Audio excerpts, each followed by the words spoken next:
Alright, is it back on now? Yeah, alright. I don't know what happened. The GoPro just stopped. Sorry about that. Hopefully y'all come back and pick it up. Alright. Hold on a second. I don't think it's on now. Well, we'll have to answer the rest of these questions, then we'll have to switch to the next string, the new Are string. you sure you're on? Yeah, it says it's streaming. Here, hold on.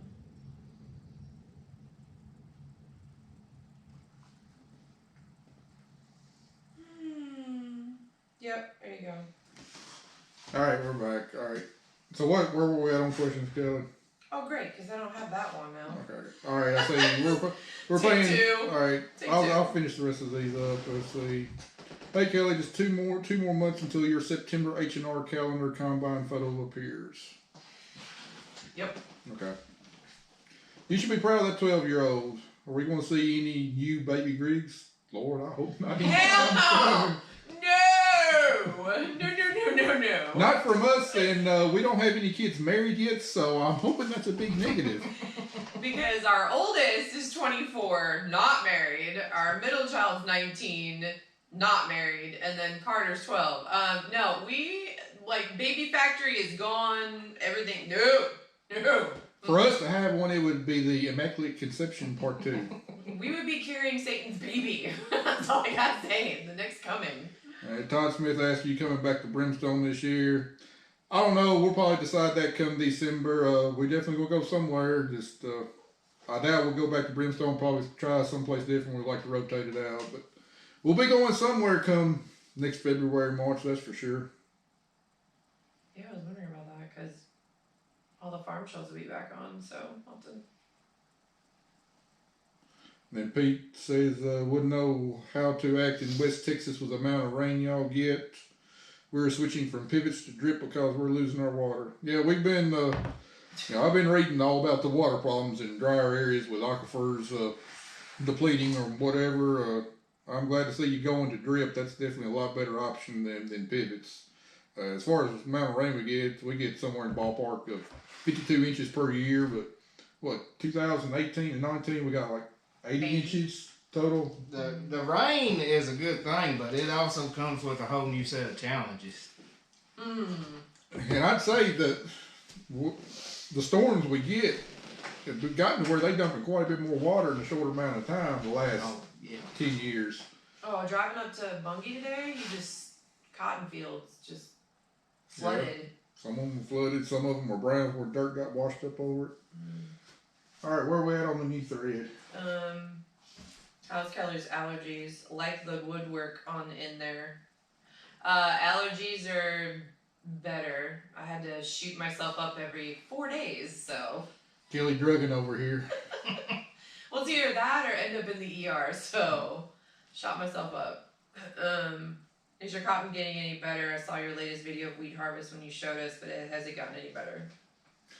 Some's looking pretty good. Some of it's still looking pretty tough. It's just a mixed bag. Some of it's just really not growing, kind of sitting there, gotten lazy, probably used up all of its vigor trying to survive that early cool wet weather. So I don't know. I'll try to do some updates here in the coming future on it.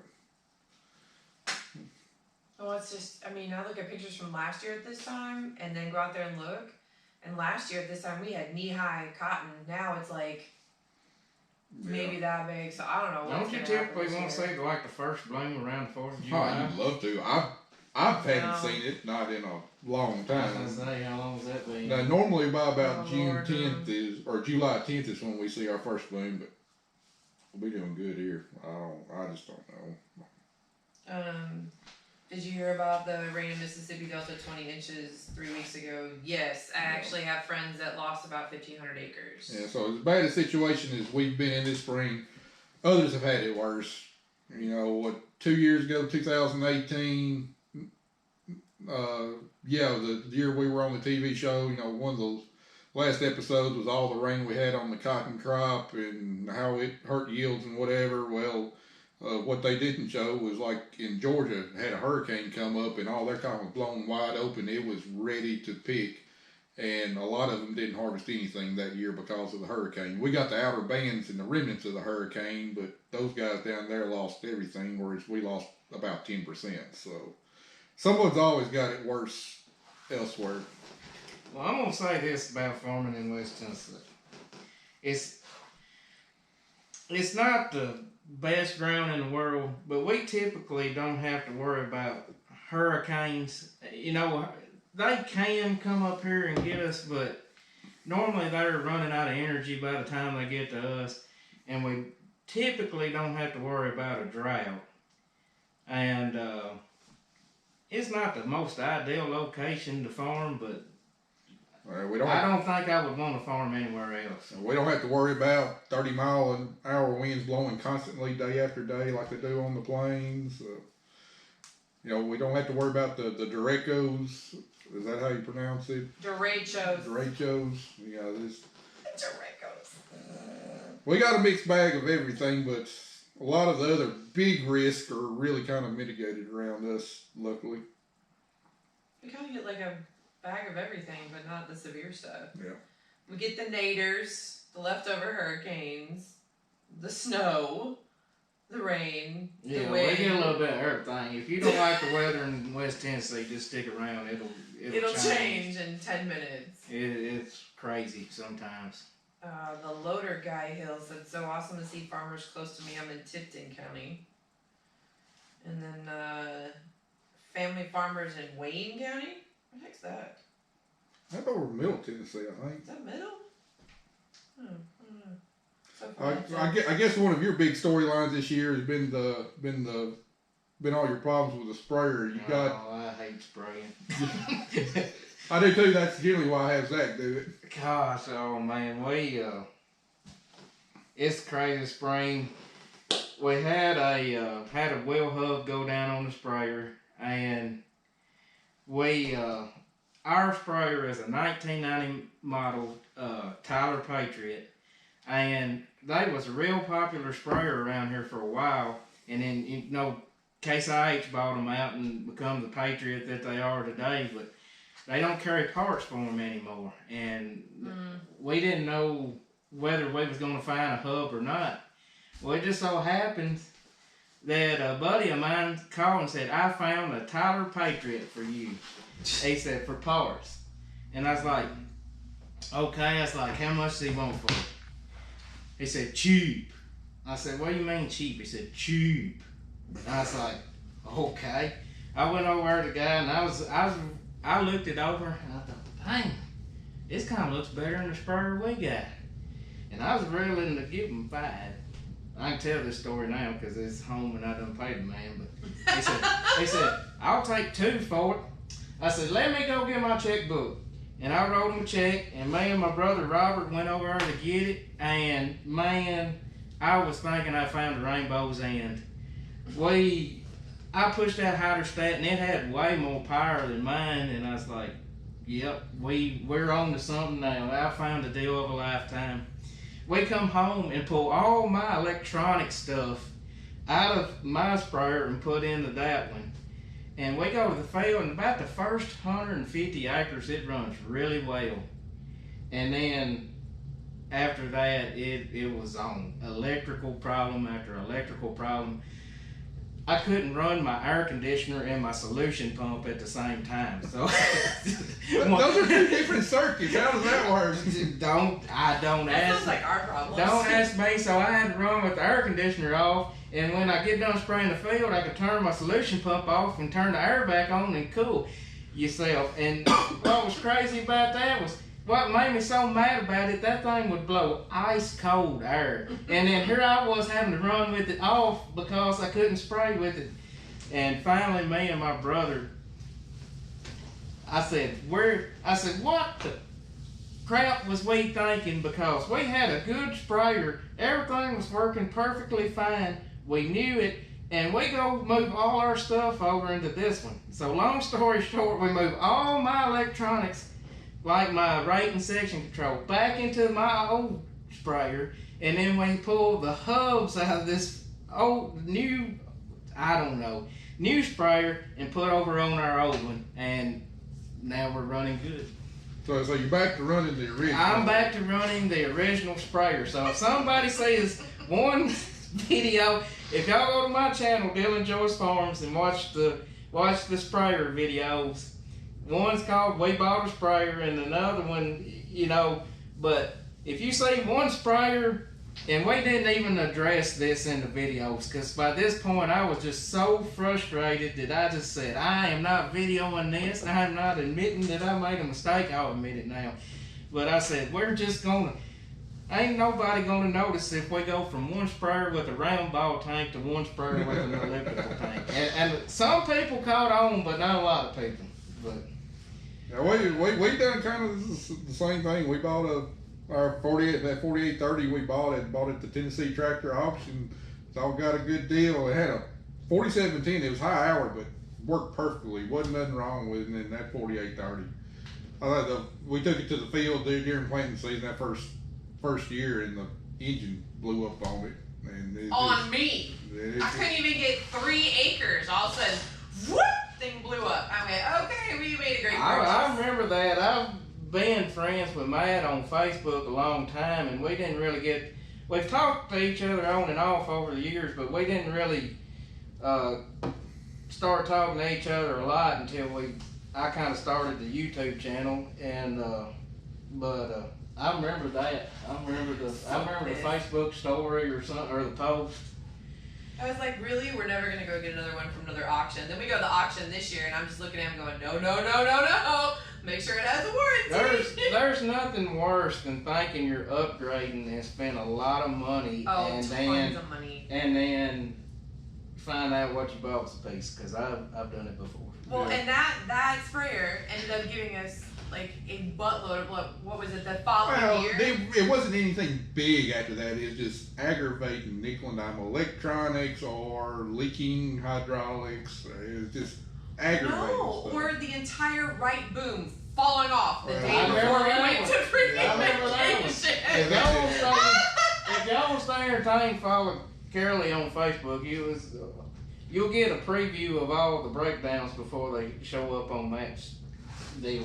Yeah, oh no, I mean like legit. Like Zach went to go turn around and get the last pass. Oh, what he was doing, he was spraying the inrows, and he come to the stop at the end, and the sprayer stopped, but the boom didn't stop. Kept going. It almost passed him. And it broke. It like literally broke at the arm. All of a sudden he calls us. He's like, oh my god. And I'm like, are you okay? He's like, I think I'm fired. That's what he said. This is the day before we're supposed to leave for vacation, and we go out there, and I'm just like, are you kidding me? The whole thing off. So we had to take that whole side of that sprayer off, that whole boom off. And John Deere only wanted about $20,000 for a new right hand section. That's more. That's more than I gave for But my the best sprayer. part is we're out there taking this whole entire boom off. And there's this big thunderstorm just coming in and lightning, and I'm like, this is how we go. This is how we're going down. We're going down here, day before we're going on vacation. But I'll throw another plug. Excuse me. You good? I'll throw another plug at Bo at J&S there in Humboldt. He got us fixed up while we was on vacation. He welded it back, and I couldn't even tell where it broke once we got it back from him. Oh, he's so good. It's ridiculous. I didn't break the whole boom off, but I run a 4710 one day, and the cylinder broke, and like I did, I pulled back on the hydrostat really fast, and then here comes my boom around side to side. It's not a great feeling. Somebody asked, where's Corn Dog? Corn Dog. Whoa. That's his son. Oh, I was like... you didn't know his nickname was Corn Dog? Well, speaking of Corn Dog, I love the intro. The music hits just right while he's in the back seat doing this. You timed that up just perfectly. I worked hard on that intro. I need to learn how to. It's the same music I used in my old one, but I was trying to splice it, change it up a little bit. I need a DJ or something to come help. How about how Matt looks all bad? Like, here's my, I'm bad, I'm working. Zach, bad, working. Kelly, looking like the Dr. Navario from freaking, he didn't even put me working. He puts me looking like an idiot in the PPV stuff. At least I took the one you eating the popcorn out. Yeah, I was like, one day I forgot forgot I was running. I'm just sitting there like, oh, I'm just gonna throw popcorn, and he puts that in there. I'm like, okay, great, make me look like the. Just beware. Just beware. When I give you a camera, anything you record can and might be used against you. For those that are There are some very rated R versions you have not gotten to yet, so just thought I'd let you know. we don't need to know about y'all's bedroom life. This isn't a tractor. Just thought I'd let you know. Lord. No, but for those corn dog fans, y'all will like Sunday's video because y'all get to see some of his dance moves. That should be good. He can. Did really he get his throw dance move from mommy or daddy? Probably me. That's funny. Wait, hold on. All right, next question. How far from Trenton are y'all? I'm about 20 minutes south of Trenton, and you're what? 10 minutes? 15 minutes north. Yeah, we're Well, like. Trenton's kind of the midpoint between me and Matt. Or Matt and I. I'm going to try to start using better grammar, guys. I use a lot of double negatives. Is H&R AgriPower y'all's dealer for the Ford tractors? No. Yes, no? No? They're becoming more and more our dealer, especially for the bigger stuff like our newest tractor's got transmission problems. It's going to be going to H&R. We also utilize a Henson tractor down in Henderson for a lot of parts, diagnosing on electrical problems and stuff. They got a guy down there that they really know their stuff.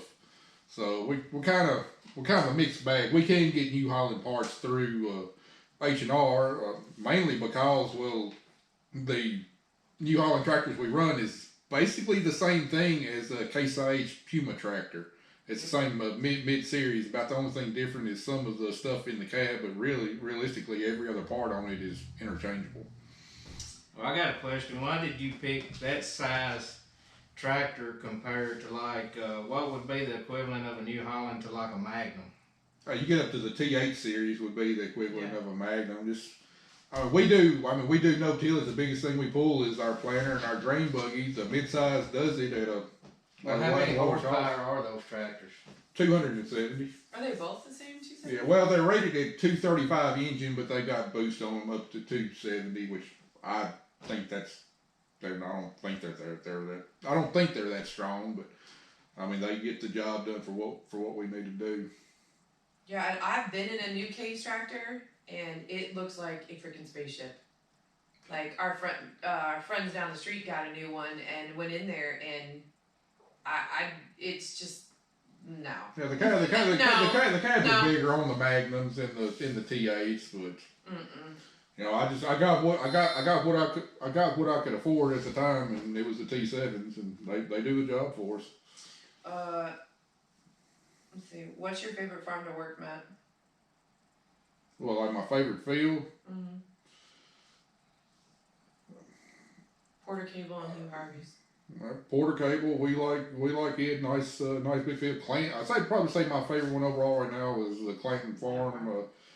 Got really big, nice fields. Although really at the time, I really don't like any of them right now. I don't want to go to the field. I don't want to see a field. I'm tired of the fields. My favorite ones to plant are Porter Cable and Mr. Harvey's house because it's the only fields that are exactly in a box and they're straight. Well, the Dunlap farm, it's also one of the few square fields. Oh yeah, we don't have square fields here. Everything we have is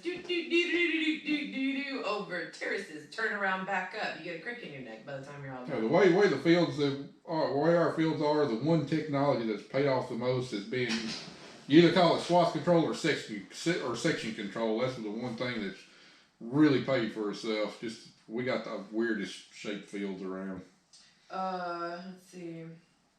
I enjoyed both your channels. Went from 22 years working on a farm, disking with a TW30, to living in the city and working ground with a Ribo electric rototiller.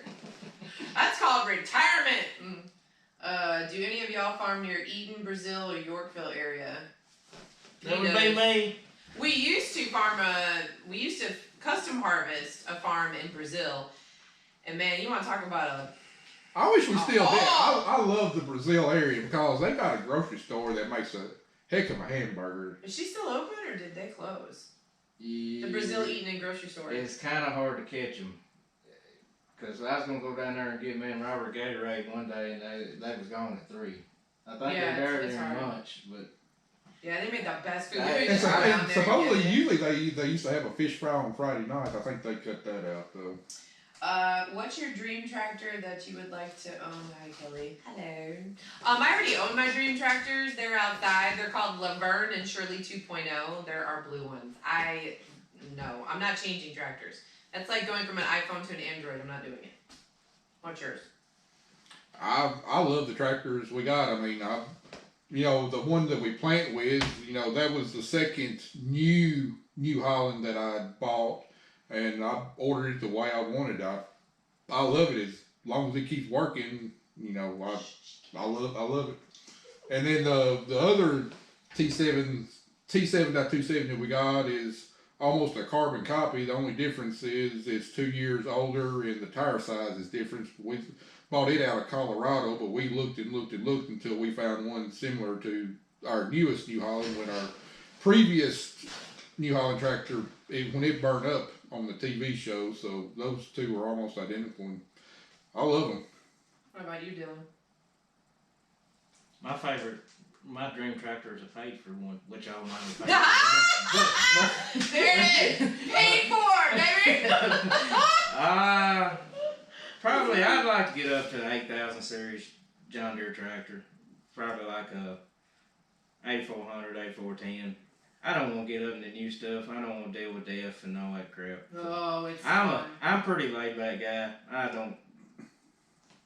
I mean, John Deere makes some great stuff, but their emissions, the way they went on their emissions is just completely screwed up.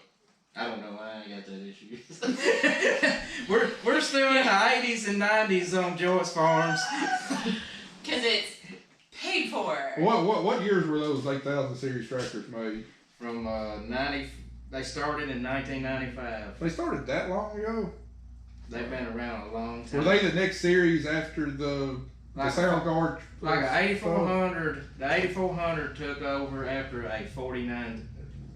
8400 took the 4960's place, and the 4960 still had a Sound Guard cab, but they did make a lot of improvements on them. They moved the exhaust over to the side, and that center post that y'all see in a lot of my videos that I got to either take the camera on this side or this side, they narrowed it up on the 60 series, but then they went to the 8400s, and they changed a lot of stuff when they went to it, and everything's over here pretty well went to the basics for every modern John Deere tractor made sense. It's still that same basic design. Could you even find one with less than 10,000 hours on it nowadays? Them things are bulletproof, man. I've seen ones running with 16,000 hours and just still going. They don't give up. That's why everybody wants them now. Like the older series is because they don't give up. But